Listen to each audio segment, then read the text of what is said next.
Today, man, we're going to be ranking all the promos right now in College Football 25. There's 13 promos at a whole that we have seen. Now, there's a lot of promos that might have different names, but there's the same exact promos. Legends, there's like 3 different legends, but the different names, but it's all the Legends promo. Same thing with Stories of the Week. There's a bunch of different ones they've done, but it's all Stories of the Week. So we're just combining that all into one promo.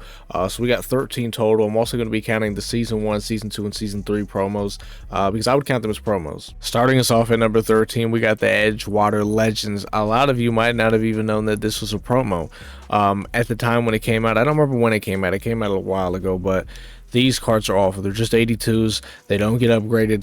Their stats are horrible. They're just awful. I don't even remember why they dropped them. There's probably some promo reason why behind. Like I don't remember why, but this is the worst promo in the game. Number 12, Game of the Week, man. This has just been the biggest excuse of a content drop I've ever seen all year. Because every week EA they'll tweet their content schedule out, and every time I see Game of the Week on there, it's just a joke because in their eyes, this is a content drop that they're dropping every week, giving us our little token that we, if you missed one, you weren't even able to get Caleb Downs, which is what we thought at first until we realized they're still giving us Game of the Week tokens after he's dropped. So if you missed out, you were actually still able to get him. But now it's like, what does this mean? Does this mean like we're getting another Game of the Week player? We don't know because they haven't told us anything. So this is the biggest excuse of a content drop I've ever seen. Number 11, I'm going to go with College Kickoff. College Kickoff was not a very good promo. A lot of the legends for this promo were really bad. Now, there were some that were actually pretty good, but a lot of them were really bad. It's also very similar to the Rivals promo in a sense to where it's just rival schools that, don't like each other that get cards. That's how it was. But the biggest letdown for me for this promo was, the card arts were kind of cool, but some of the champions were really bad. Number 10, we're going to go with Rivals, which is, the similar to College Kickoff into where rival schools, they're going to get cards and stuff, except Rivals has a lot of its own little twist to it. One being that the 92s in this promo, they actually are able to get 5 times chem, which is really good for theme teams. The only problem is the only theme teams that anyone is using are, theme teams in the top 15. And let's be honest, anyone that made any of those top 15 theme teams, you made teams that are going to stay in there. So you made probably, the Texas, the Ohio States, the Oregons, the Bamas, or stuff like that. So like you're not making a Pitt theme team. You're not making some of these other schools. So now it's like, well, that's why I said, like, if you're going to do it like this, you might as well give everybody the +2 speed, in my opinion. So I think that's kind of an L there. And then the 91s, to upgrade them, you have to play Squads Gauntlet and get 10 wins in it to get a token to get them to a 92. One, squads barely works. You're going to get DC'd out of most of your games. And then 2, people don't even have, they might not have friends to play Squads Gauntlet with, so they can't even get the tokens. So just awful execution for this promo. Number 9, I'm going to go with Season 3. So Season 3, I will say this, the LCD, for the LCDs for this promo are really good. The middle linebacker, the receiver, both the tight ends, the corner, they're all really good cards. The problem with this promo is all the lower overall cards are not good. If you didn't know, they actually dropped the mystery players for Season 3 yesterday. It was Carson Beck was the guy that you used the 400 trophies on, and then they dropped a bunch of 89s and stuff, but they're all unusable. Well, I would say like the 89s and all the 88s they're pretty much like just not usable. Like they're just really bad cards. Like when you look at Season 1 and Season 2, the 84s for Season 1, they were actually usable, really good cards that you could use at the time. Same thing with Season 2, but for Season 3, like they're all the low overall cards they're just not usable at all. Now, obviously, when Season 3 is over, we're going to be able to get the token not even at that. Once we get to that point of the field pass, we'll get the token to upgrade these 89s to I think they go to 93s. I'm not sure what their overall goes to, but we're going to be able to upgrade them or whatever, and then they'll be usable. But it just sucks because you're only going to be able to use one of them, so only one of these cards are going to be usable. So kind of an L for this season. I think this is the worst overall season players that we've gotten. The thing that it has going for them is obviously the LCDs. The LCDs are really good. Number 8, I'm going to go with the Homecoming promo. I thought the Homecoming promo was kind of cool. If you guys remember, they actually had the house house rules event with it where you could actually upgrade. It was the Justin Jefferson, Jamar Chase, and the Joe Burrow. You could upgrade them to like 89 overall, and I don't think they were that bad at the time. Obviously now, they're not, really that good, but I think at the time those cards were actually pretty good.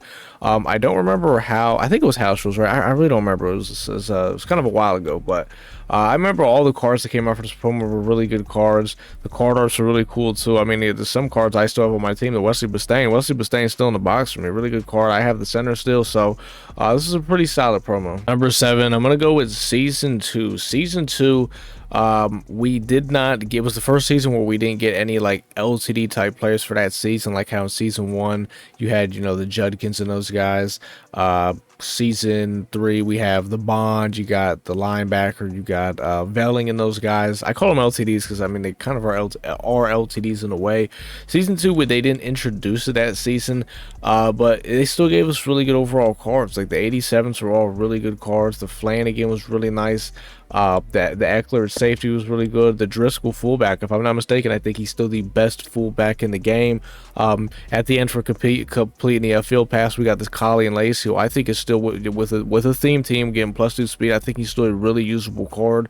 The James Pierce from the Gauntlet is, I think he's actually probably still the best out of a defensive end from a run game standpoint. He's really good at blowing up runs. His stats are really nasty, and he's still got some really good speed. So these cards are really good. Number 6, we're going with Stories of the Week. Now, the thing is, this is one of those promos where it's the same promo, but they have different variants of the promo. So right now they have it's called Rising the Ranks. Before Rising the Ranks, if you guys remember how it started out, it was Conference Stories. This was the first variant of Stories of the Week. It's come a very long way. Then it went to what was it called? Field Phenoms. That's what it went to, and it was like that for, I feel like it was like that for a really long time. But yeah, now it's called Rising the Ranks. So it's basically the Team of the Week promo, which we've seen in Madden for the longest. I have it at number 6 because it's just a solid promo. It's something I feel like you gotta have throughout the year. I'm interested to honestly really see what they do. I think after this promo, I think that's what I'm really interested to see when the season's kind of over. Number 5, I'm going to go with Heisman hopefuls. Now, this could have been like a top 3 promo, but the problem was the execution with it. One, it's a 4-part promo.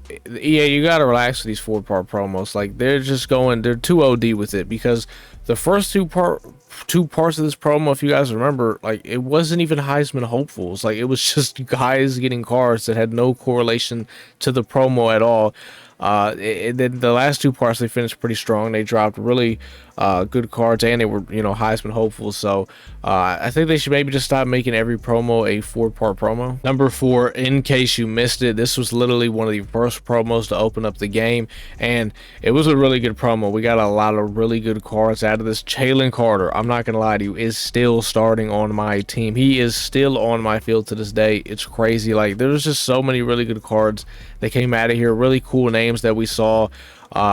It was a very W promo. It was also another promo where we had a house rules where you could get that guy Corey Thomas, who at the time he was really good for a little bit. Then Derwin James came out, but it was a free card you could get. We haven't had many house rules this year. Number 3, season 1. Season 1, man, they gave us a lot of content, man. Like it was honestly a really good season.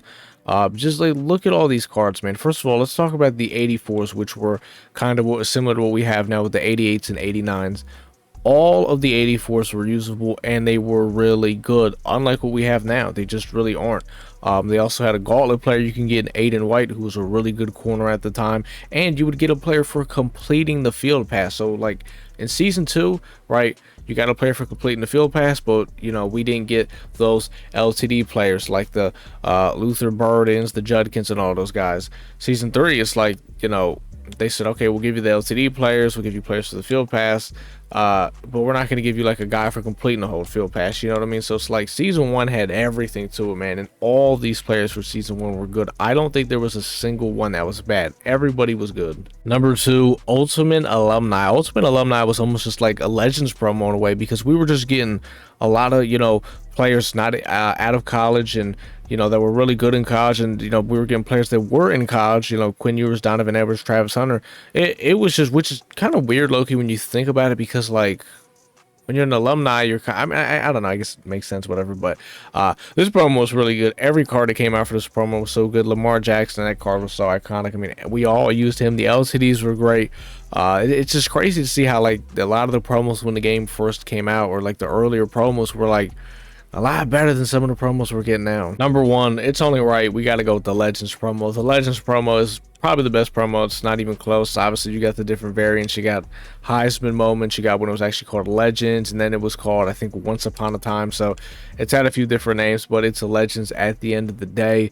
I mean, literally, they just dropped Deion Sanders, Deion freaking Sanders, man. Like, there's so many good cards. Darren McFadden, RG3, like the list goes on of all the great legends they've dropped this year, and they can keep doing. Like, there's an endless amount of names they can use for this. The card stats are always top tier. There's some of the best to come out. So, Legends promo is the best. It's not even close. And I guess not to mention the fact that you're able to get, players like, season 1, it was Tim Tebow. He was the guy. If you put all the legends in the set, you got him. Season 2, it was Deshaun Jackson. In this season, we got Charles Woodson. So I think that's a cool idea how they do that. You guys let me know down in the comments, what is your favorite promo so far to come out this year for College Football 25? I think they've had some really good promos. I think that College Football 25's problem is they drag out promos way too long. There's not enough content drops during the week because Game of the Week's taking up a slot, which is not a content drop. So they just got to push out more content. I think they need to shorten some of their promos a little bit, spice it up, make them a little bit different. Like I said, College Kickoff and Rivals, really similar. Obviously, they try to add their own twist to Rivals, but they failed at it. If you guys did enjoy this video, man, drop a like, and if you're not subbed to the channel and you want to see more College Football 25 content, sub to the channel. That's all I got today, though, man. Till the next time, man. See y'all on the next one.